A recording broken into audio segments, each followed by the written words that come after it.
On va se rendre maintenant au Royaume-Uni. Alexander Seal nous parle en direct de Londres parce qu'on va essayer de comprendre un peu ce qui se passe dans le débat sur le Brexit. Bonsoir à vous, Alexander. Bonsoir. Alors donc, la première ministre, Mme May, qui en principe devrait partir, mais qui est toujours en place, vient de jouer de nouvelles cartes depuis 24 heures. Aidez-nous à comprendre un peu là, où s'en va le Royaume-Uni sur la question du Brexit. Le Royaume-Uni est très divisé à l'issue du Brexit. Et comme vous savez, ce jeudi, il y a des élections européennes. Comme vous savez, le Royaume-Uni n'aurait pas dû participer à ces élections parce qu'ils ont voté pour partir de l'Union européenne il y a 3 ans.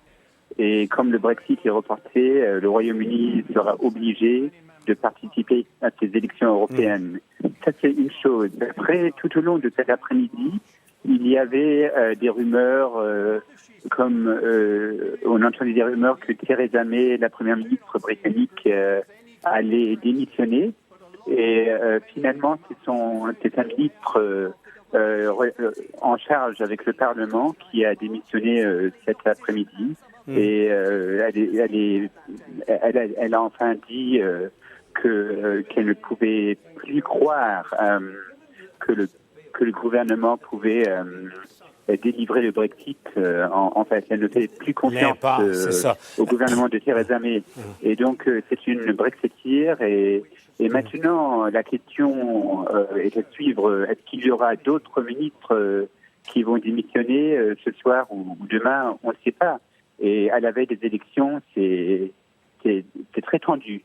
Alexander, il nous reste 10 secondes. Est-ce qu'il y a encore maintenant une possibilité que pour résoudre l'impasse et résoudre la crise, il y ait un deuxième référendum sur la question? Les Remainers, celles et ceux qui ont voté pour rester dans l'Union européenne, espèrent qu'il y aura un second référendum.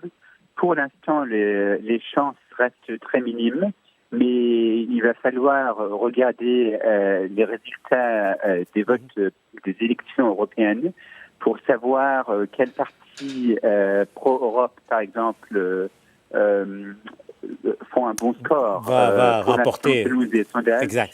Va remporter cette élection-là. Donc, ça va jouer peut-être au cours des 24 prochaines heures. Alexander Seal nous parle en direct de Londres. Donc, merci, Alexander, d'avoir été avec nous à 100% Nouvelles.